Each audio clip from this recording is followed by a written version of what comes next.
You were always the chosen one. My dear child, the fact that you are here, reading these words at this precise moment, is not an accident. The universe does not deal in coincidences. What you have just encountered is not a random piece of text stumbled upon in the wandering hours of an ordinary day. This, beloved soul, is a major sign from above.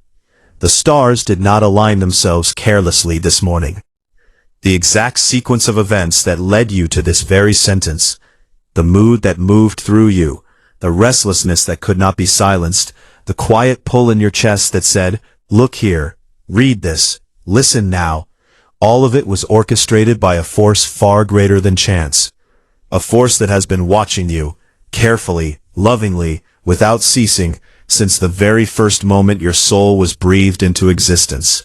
Before you were given a name, before you took your first trembling breath of earthly air, before your mother held you in her arms and wept tears she could not explain, the universe already knew your name.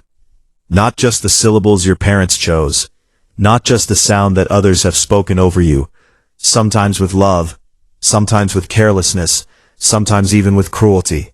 No, the universe knows your true name, the one written in a language older than any spoken tongue, etched into the very fabric of creation at the moment the universe first decided that you would exist. And now, in this season, in this precise turning of time, that name has been activated. You may not have felt it immediately. Activations rarely announce themselves with trumpets and flashing lights. They come quietly, as a shift in the air, as a sudden and unexplainable change in how you see the world around you. You may have woken up one recent morning and felt that something was different. Something had loosened. Some invisible weight that had sat on your chest for months, maybe years, had begun to lift. You may have brushed it off as a good night's sleep or a pleasant dream half remembered. But I want you to know, that was not sleep. That was the universe completing a sequence it began long ago. The moment it decided that your season of suffering had served its purpose, and your season of ascension was about to begin. The darkness you have lived through was not punishment, it was preparation. And the light you are stepping into now, my dear child, was always yours. It was only waiting for you to be strong enough to carry it. Think back, truly think back, to the version of yourself that existed 1 year ago, 2 years ago, 5. Think of that person who lay awake in the middle of the night with questions that had no answers, who cried in the shower where no one could hear, who smiled in rooms full of people while carrying a loneliness so profound it sometimes felt like a physical ache behind the sternum. That person was not weak. That person was not broken. That person was being forged, like iron thrust into fire, not to be destroyed, but to be made into something capable of enduring what ordinary metals cannot. You were being shaped, refined, and readied for a life that the comfortable version of you could never have handled. There is a moment in the story of every great soul, a moment that history rarely records, but the universe never forgets. When the impossible becomes possible. It is not always marked by a dramatic event. Sometimes it looks like a quiet Tuesday morning. Sometimes it looks like a stranger's offhand remark that lands in your heart like a seed. Sometimes it looks exactly like this, a message that finds you when you least expect it to be found. But in that moment something shifts at the molecular level of your destiny. The locked doors that stood between you and your highest life begin one by one to unlock. Not with a crash, but with the softest click, the kind you hear only when you have finally learned to stop making so much noise and simply be still. That click, my dear child, happened for you, recently, whether you consciously felt it or not, whether you can pinpoint the exact moment or not. The universe has made its move. The energy of your name has been activated in the celestial record, and what follows that activation is not negotiable. What follows is the life you were always meant to live, but were not yet ready to receive. You are ready now. The evidence is in the fact that you are here, reading this, with a heart that is open even if it is also terribly tired.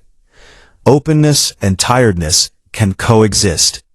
In fact, it is often the most tired hearts that are the most open, because they have finally run out of the energy required to keep their defenses raised.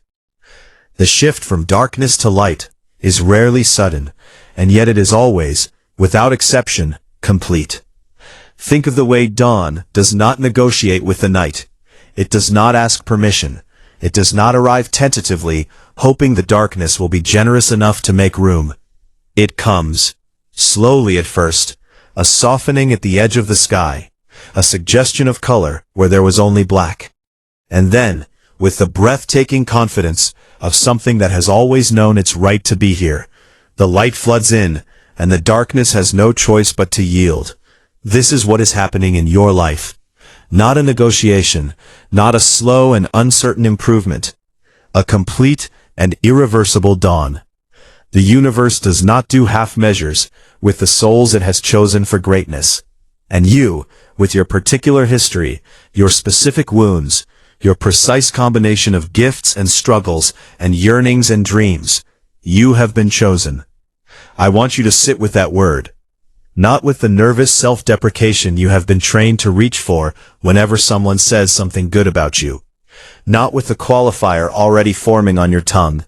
But I haven't done anything special, or I don't deserve that, or other people have it much harder. Sit with it plainly. You have been chosen. Not because you are perfect, not because your faith has been steady and unbroken, not because you have done everything right, but because the universe, in its infinite and inscrutable wisdom, looked at everything you are, the beauty and the mess, the grace and the failure, the love you have given and the love you have withheld out of fear, and decided that you were exactly the right soul for the life it has prepared. Your destiny is not a reward. It is not something you earn by being good enough or spiritual enough or consistent enough. Your destiny is your birthright. It is the agreement your soul made before you arrived here, in this body, in this time, in this particular and unrepeatable life. And that agreement, my dear child, is now being honored. The universe is holding up its end of the covenant. The question is only whether you will hold up yours by believing, truly believing, that what is coming is real and that you are worthy of receiving it. Stand at the threshold of this new chapter in your life and understand. The impossible chapters are closed. The chapter of being overlooked, of being underestimated, of watching lesser dreams come true for people who seem to want them less than you did. Those chapters are done. The new chapter that is opening is written in a language you are only beginning to learn. And that language is the language of abundance, recognition, peace, and purpose. You have been enrolled in this new curriculum, whether you signed up for it or not. The universe has placed the pen in your hand. And the story that is being written now is the one the world has been waiting for. Even if the world does not know your name yet, it will. The universe will make sure of it. Something has changed in you. You may not be able to articulate it yet. It is too new, too tender, too much still in the process of becoming to be fully named. But you feel it. In the way you have started to pause before reacting, where before you would have exploded or collapsed. In the way certain things that used to devastate you now only inconvenience you. In the way you sometimes catch your own reflection and see, for just a fraction of a second, just a flash before the old self-critic moves in, something in your eyes that looks remarkably like power. That power is real. It is not imagined. It is not wishful thinking. It is the natural result of everything you have survived, integrated, and grown through. The soul does not emerge from great difficulty the same size it entered. It expands. It stretches into spaces it could not previously inhabit. Every loss you have grieved, every night you survived that you were not sure you would survive, every morning you chose to try again when every reason in front of you said to give up, each of those moments deposit in something permanent into the treasury of who you are. And that treasury is now full.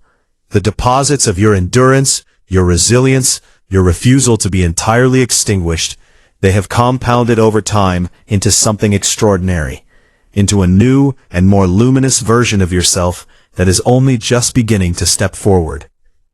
You are not who you were. The cocoon was not a prison, it was a laboratory. And what has emerged from it, my dear child, is nothing short of breathtaking. This new self carries a radiance that people around you are beginning to notice, even if they cannot name it.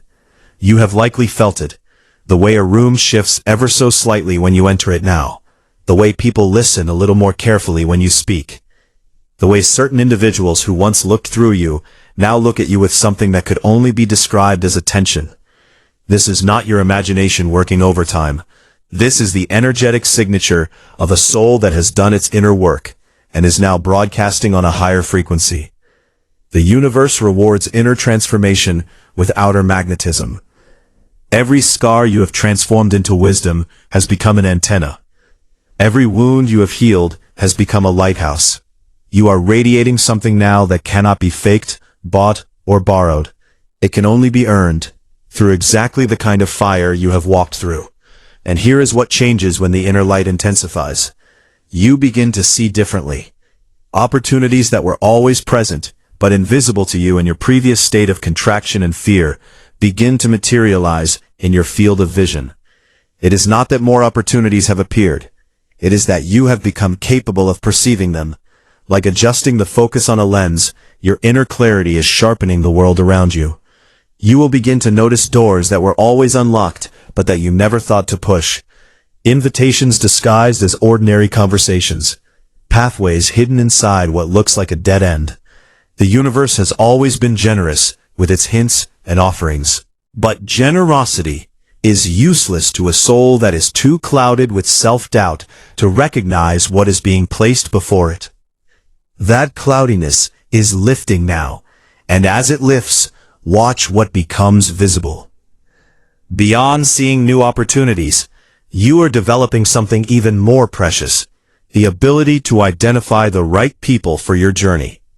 This is a gift that is sometimes overlooked in conversations about success and transformation, but it is one of the most critical.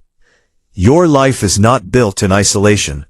It is built in community, and the quality of your community determines the quality of your life almost more than any other single factor. In your previous seasons, you may have struggled to see people clearly. You gave too much to those who could not receive it. You stayed too long with those who drained you. You trusted where trust was not warranted, and withheld it where it was desperately needed. This is not a character flaw. It is what happens to a soul whose discernment has been compromised by old pain and old patterns. But your discernment is healing. You are beginning to feel who is for you and who is not as an intellectual analysis, but as a visceral knowing that arrives before a single word is spoken. You walk into a room and you know. You receive a text message and you feel the energy behind the words before you have processed what the words mean. This is your intuition coming back online after a long period of being overridden by logic or by the desperate need to make things work that were never meant to work. Honor this returning intuition. It will not betray you. The people it guides you toward are the ones who belong in the next chapter of your life. The people it warns you away from, regardless of how charming they are, how much history you share, how much love you still feel, are the ones whose role in your story has reached its end. And then there is the peace. Oh, my dear child, the peace. Perhaps you have already... This peace is not the peace of someone who has achieved everything they were hoping to achieve and has finally been able to exhale. This peace is something older and more foundational than that. It is the peace that arrives when the soul finally surrenders its insistence on understanding everything, controlling everything, predicting everything, and simply agrees to trust.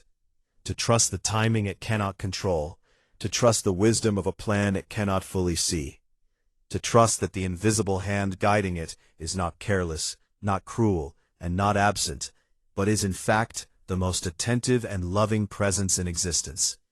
That presence, my dear child, is guiding you right now. Even as you read these words, it is guiding you. Its guidance is in the fact that you are reading these words. Nothing about your path is left to accident.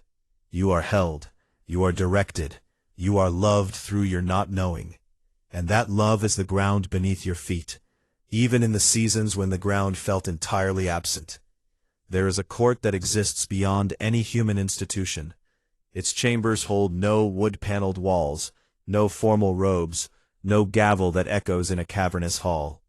And yet its verdicts are more binding than any judgment rendered on this earth.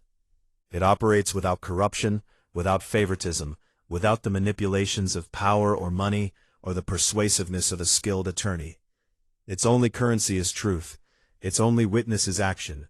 Its only law is the perfect and immutable law of cosmic cause and effect, what the ancient traditions call karma, and the universal court has been in session your entire life. Every action ever taken in your direction, every cruelty, every betrayal, every time someone used your trust as a weapon against you, every time someone belittled what was sacred to you, every tear that was caused by another person's ego or thoughtlessness or deliberate malice, every single one of these has been noted, not by some bureaucratic celestial record-keeper doing a joyless job, but by the living intelligence of the universe itself, which is incapable of overlooking a single moment of injustice. The universe sees everything, and it forgets nothing. You have never, not for one single moment, needed to pursue your own vengeance, because the universe is not asleep. It is not neutral. And justice, my dear child, is not just possible, it is certain. Think of the ones who hurt you. Not with bitterness. Let that go. Let it dissolve in this moment like salt in warm water, but with clarity. The one who chose their ego over your heart. The one who made you feel like you were too much and not enough in the same breath. The one who took what you gave freely and returned nothing but disappointment. The one who watched you struggle and offered not a hand, but a critique. The one who betrayed your confidence, dismantled your self-image brick by brick, or simply left without explanation when you needed them to stay. Those people, and you know who they are not escaping anything. The universe is extraordinarily patient, but it has already calculated the weight of what they have done, and the weight of what they must now receive in return. This is not a cruel message. It is not delivered with satisfaction, or with any desire for their suffering. It is delivered as simple truth. The law of karma is not about punishment in the way that angry humans understand punishment. It is about perfect balance. It is about the universe insisting, gently, relentlessly, with a patience that spans lifetimes if necessary, on equilibrium. When someone causes pain, that pain does not simply evaporate into the atmosphere. It becomes a charge that seeks balance. And the universe, with its immaculate accounting, ensures that balance is found, not always immediately, not always in the way we would script it if we were writing the story ourselves, but always, without exception, with mathematical precision. And so those who caused you pain, those who acted from ego, from selfishness, from the particular darkness of someone who has not yet done their inner work, they are now navigating their own accounting. You may not see it. You may never see it. The universe does not always stage its justice in front of an audience, in the quiet recesses of their lives, in the private moments when no one is watching, in the inexplicable losses and the doors that close for no apparent reason, in the relationships that deteriorate despite their best efforts, in the restlessness that follows them from place to place because it is not external circumstances creating it. It is their own unprocessed karma catching up with them. The weight they placed on your shoulders has returned to their own, not because the universe is vengeful, but because the universe is just. And justice, when it is truly divine, has no exceptions.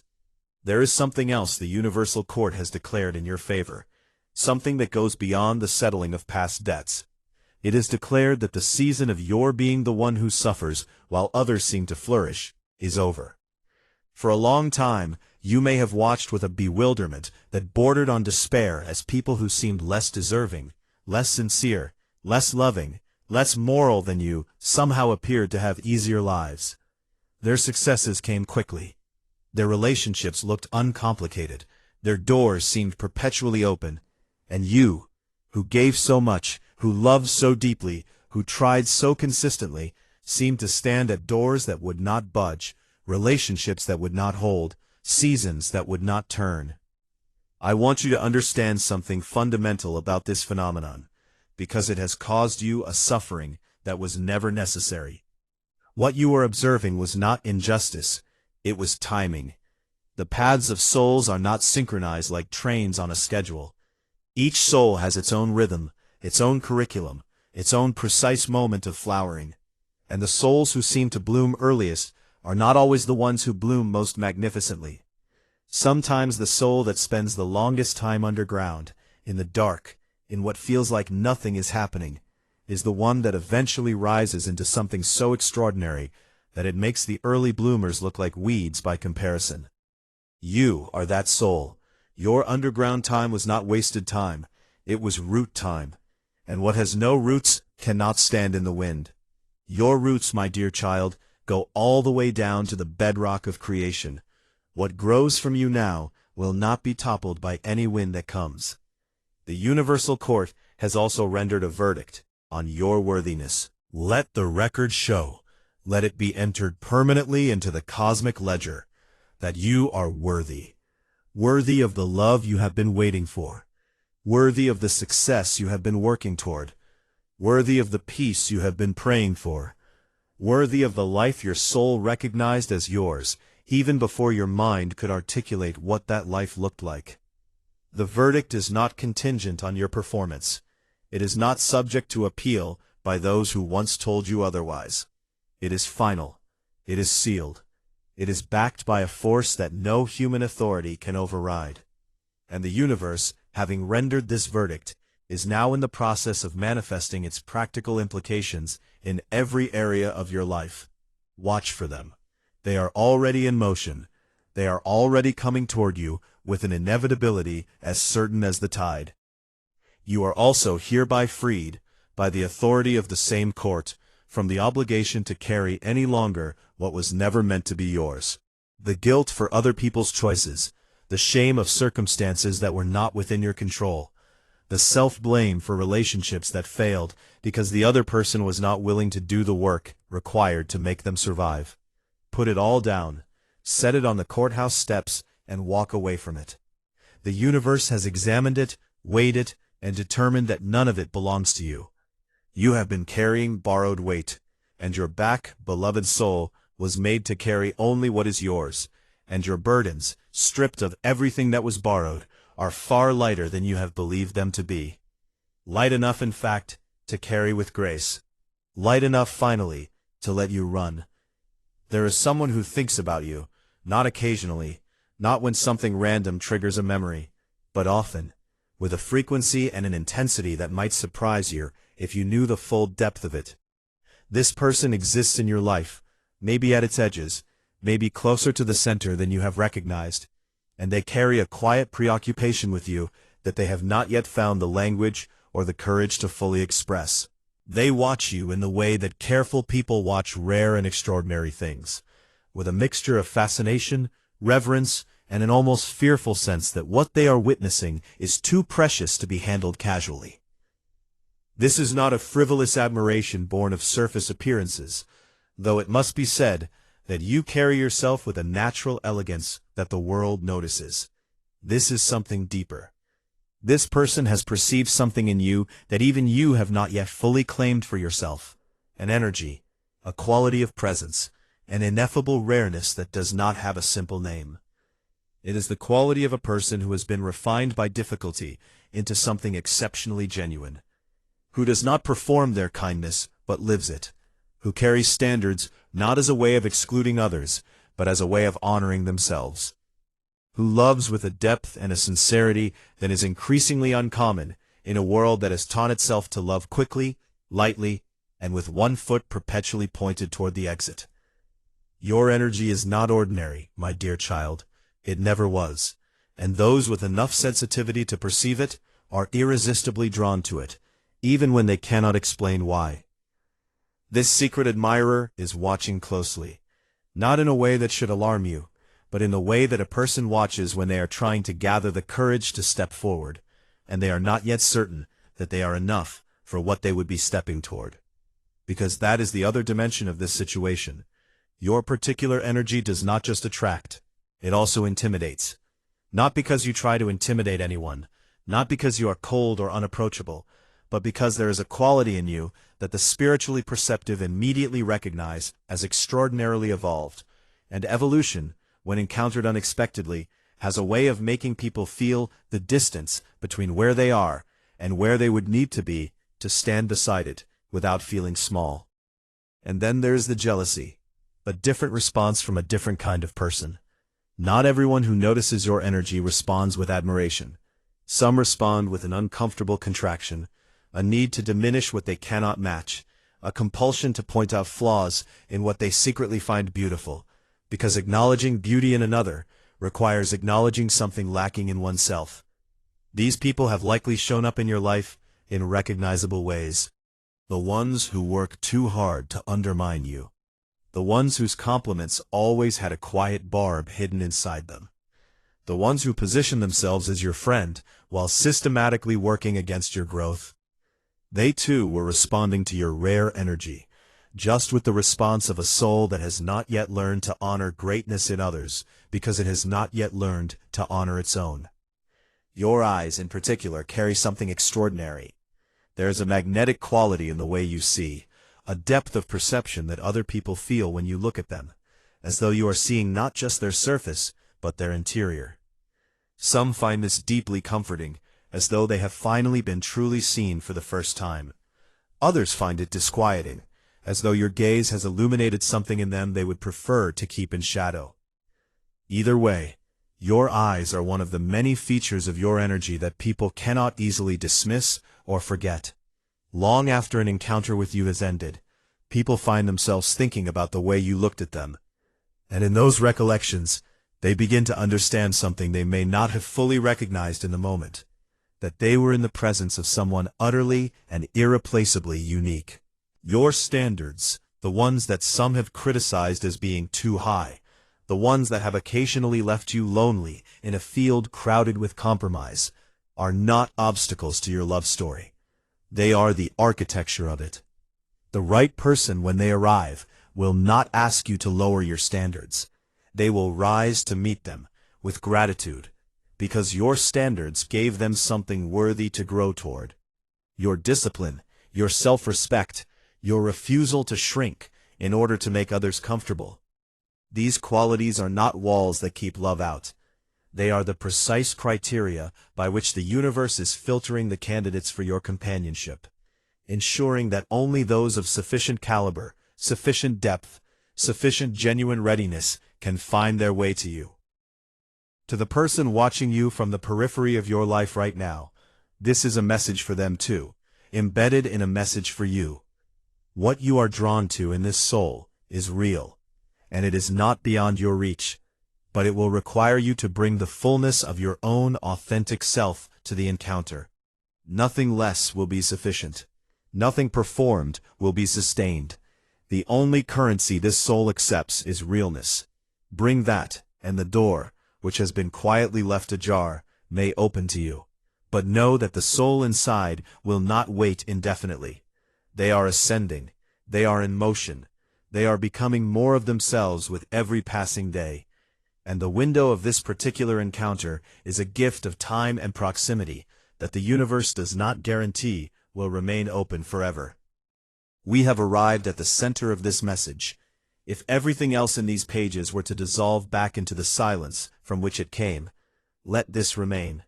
Let this be the thing you carry with you when the pages are turned and the words are forgotten, and you are once again in the middle of an ordinary Tuesday that does not feel extraordinary at all. Let this be the bedrock beneath every other truth. God, the universe, the Creator, the source, the love at the center of all things, is not far away from you. God is closer to you than your own heartbeat, closer than the thought you are forming right now before you even know you are forming it.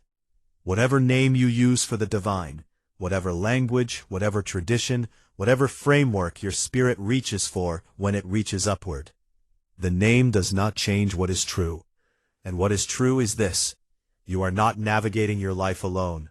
You have never navigated your life alone, not in the darkest moments you have ever lived through. Not in the moments when you were so certain that you had been abandoned, so certain that if there were a God or a universe or any kind of intelligent love at the center of existence, it would have found a way to show itself by now. Even in those moments, you were not alone. The love was there. It is always there. It does not leave. It does not lose interest. It does not get tired of you. It does not place conditions on its presence. It simply is, the way the sun simply is, continuing to exist and to shine, even when you cannot see it through the clouds. Your worth is not measured by what you have achieved. It is not measured by how productive you were this year, how successful, how spiritually consistent. Your worth was settled at the moment of your creation. It has not changed since. It cannot change. It is not subject to revision. This is perhaps the most radical and most healing truth that exists. You are worthy of divine love, not because of anything you have done or will do, but simply because you exist. Your existence is itself an act of love on the part of the Creator. The universe did not need to make you. It chose to make you. It chose the precise configuration of qualities, gifts, sensitivities, and inclinations that make up the person you are. Not randomly, not carelessly, but with the kind of intentionality that a master craftsman brings to their most careful and considered work. You are not a cosmic accident. You are not an afterthought. You are a deliberate, specific, irreplaceable expression of the love that holds the universe together. And that love has never, for one single moment, looked at you and felt anything other than complete and unconditional devotion. Now, and this is crucial, understand what unconditional truly means when it is spoken by the divine, rather than by imperfect human beings trying their best with imperfect love. When humans say unconditional love, they often mean, I will love you even when it is difficult, which is a beautiful and noble aspiration, but still contains within it the framework of difficulty, of effort, of a choice being made to override some resistance. When the divine says unconditional love, there is no such framework. There is no difficulty. There is no resistance being overridden. There is no even though appended to the love. The divine love simply is, as I said, the way the sun simply is. It does not love you even though you have made mistakes. It does not love you despite your failures. It loves you, full stop, without caveat, without exception, without the asterisk that human love so often carries. And every tear you have cried, every single one, including the ones that fell in places where no one witnessed them, including the ones you cried out of a grief so private you could barely name it to yourself. Every tear was received, not ignored, not minimized, not dissolved into the indifferent void. Received, held, understood at a depth that no human being, no matter how much they loved you, could have fully achieved. Because the divine does not merely understand your pain from the outside. It inhabits your experience from within. The breath that comes from you is the breath that comes from the Creator. The very life force animating your body is the life force of the universe, choosing to express itself through the particular and unrepeatable form of you. When you weep, the universe weeps with you, not from a distance, but from within your own chest, your own eyes, your own trembling hands. Every sigh you have exhaled in exhaustion, or in longing, or in the wordless ache of an unanswered prayer, that sigh is a conversation. Do not let anyone tell you that prayer must take a particular form, must use particular words, must be performed in a particular posture to be valid. The sigh is a prayer. The silent stare out a rain-streaked window is a prayer. The moment in the grocery store when you are suddenly and inexplicably overwhelmed by a sadness you cannot trace, that is a prayer. The laughter that surprises you into forgetting your troubles for a moment, that is a prayer. Every authentic movement of the soul towards something greater than itself, however it manifests, is a conversation with the divine. And the divine is always, without exception, on the other end of that conversation, listening, responding, moving on your behalf, in ways you cannot always see, but that are no less real for being invisible. I want to speak now to the part of you that has felt, at various points in your life, that you were not enough, that you did not love well enough, try hard enough, believe hard enough, pray consistently enough, or live righteously enough to deserve the full attention and support of a divine that has, you were certain, more pressing concerns. My dear child, that voice is not the voice of truth. It is the voice of wounds, old wounds, layered wounds, wounds that were given to you by people or experiences that did not have the capacity to model to you what it means to love without condition. You were not given a clear enough picture of unconditional love in your human relationships, and so you assumed that divine love must operate by the same scarcity economics. It does not. It cannot. Scarcity is a human construct. The divine has no scarcity. Its attention does not run thin. Its love does not diminish through division. It is not less present with you because it is also present with 7 billion other souls. You have its full, complete, undivided, unwavering attention at every moment, including this one. You are enough. You have always been enough. The version of you that was struggling, that was failing, that was confused and afraid and making choices you are not proud of, that version was also enough. Not because failure is irrelevant, or because our choices carry no weight, but because the love of the Creator is not calibrated to your performance metrics. It is calibrated to your existence, and your existence has never been in question. You are here. The universe is choosing at every heartbeat to sustain you. That choice is the most fundamental expression of love available in the physical world. You are loved enough to be kept alive. You are loved enough to be given another morning. You are loved enough to be reading these words right now, to have this precise moment of being reminded of what was always true, even when it was hardest to feel. There have been moments, I know there have been moments, when the love of the divine felt absent, when your prayers felt like they were hitting a ceiling and falling back down unanswered, when the silence felt less like peace and more like abandonment. When you looked at your circumstances and thought, if something loves me, why does it allow this? Why does it allow the pain, the loss, the disappointment that compounds on top of disappointment?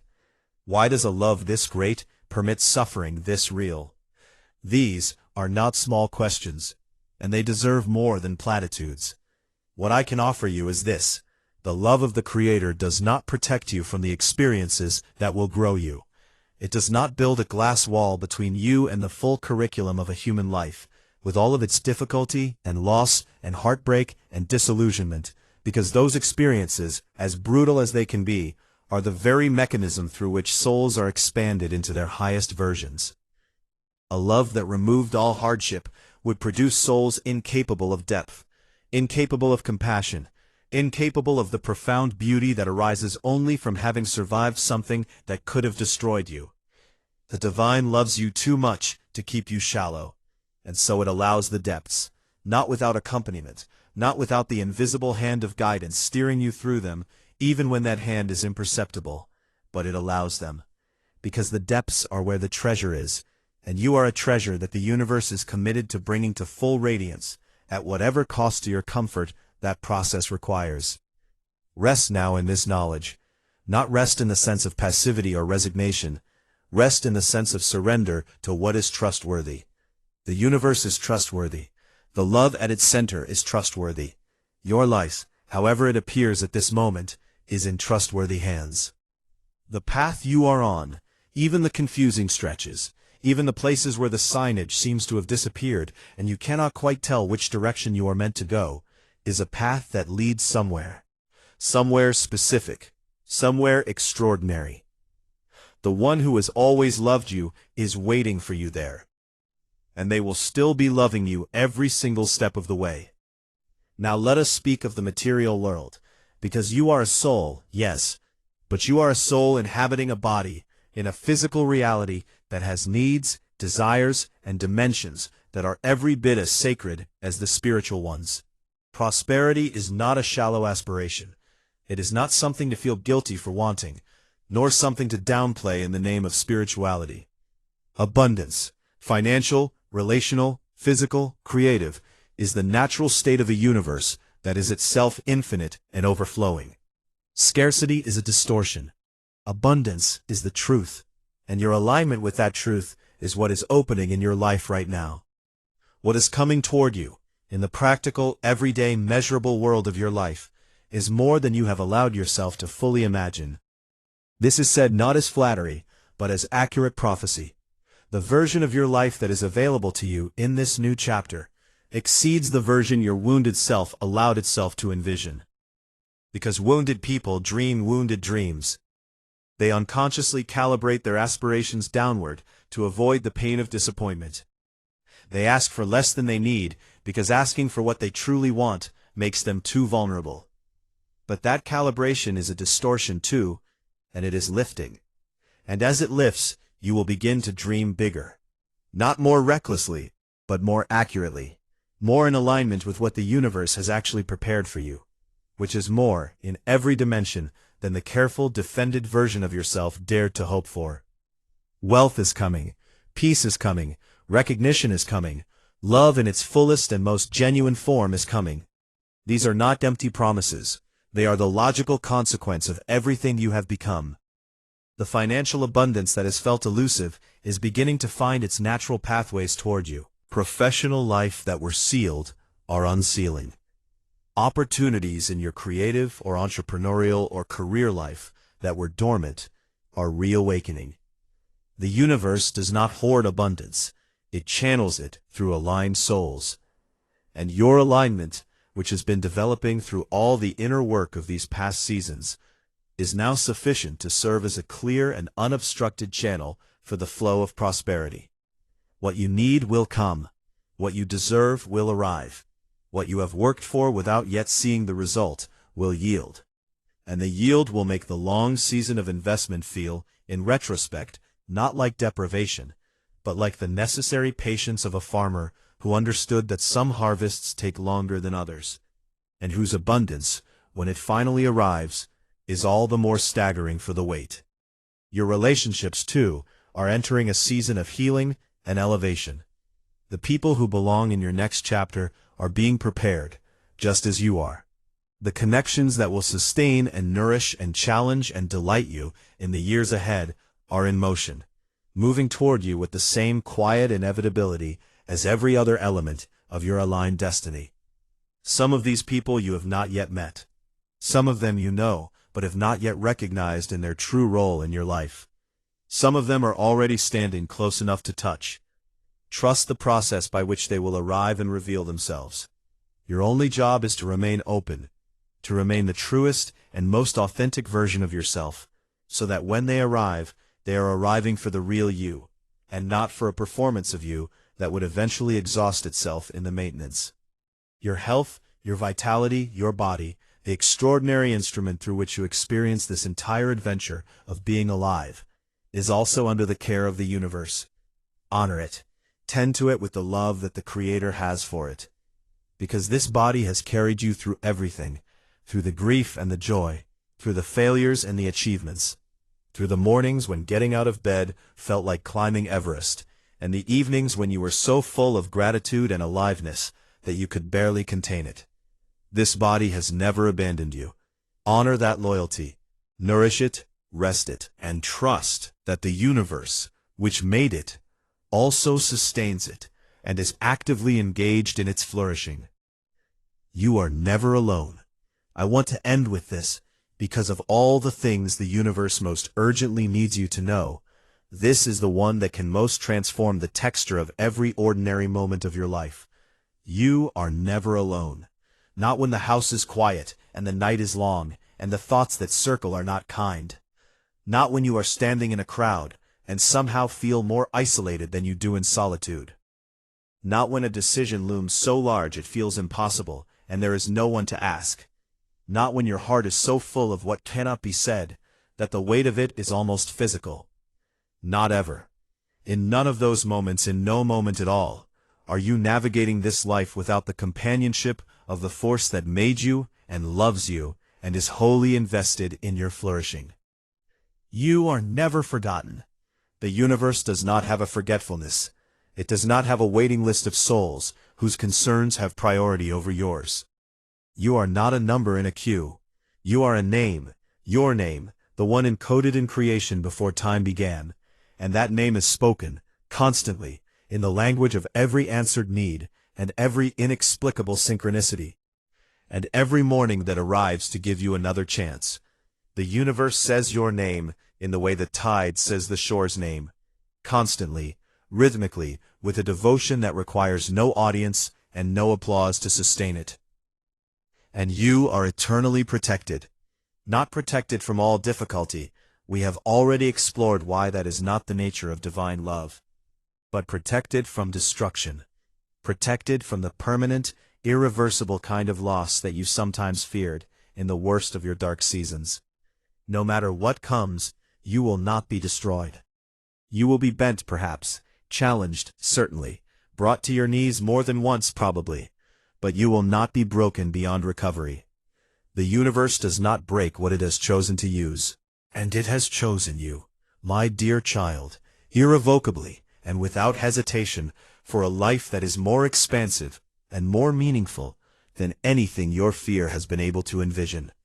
So go forward into the day that awaits you, whether it is a grand day or an utterly mundane one, whether it is full of visible progress or invisible becoming, and carry with you the knowledge that you are a soul in the middle of an extraordinary awakening, held by a love that has no limit, guided by a wisdom that has no error, and moving, however slowly it may seem, with absolute and unstoppable certainty toward the life that has always, always been yours. May prosperity find you in the ways you most need it. May peace settle into the rooms of your life like warm light through open windows. May love, the human kind, messy and beautiful, arrive in its right time, in its right form, with its right person. May you be seen, truly seen, not just your surface, but your depth, your effort, your extraordinary heart. May the people who encounter you leave those encounters more awake to what is possible in themselves. May you forgive yourself for every mistake that has already served its purpose. May you forgive others not for their sake, but for yours, so that the weight of old grievances releases its hold on your future. May every door that is meant for you open with ease. May every door that is not meant for you close firmly and finally, so that you stop spending your energy trying to force what was never yours to enter. And may you always, in the quiet beneath the noise of your life, hear the voice that has never stopped speaking to you, that has been saying without ceasing from before the beginning and straight through to the moment of your last breath on this earth. You are loved. You are enough. You were always the one. You always will be.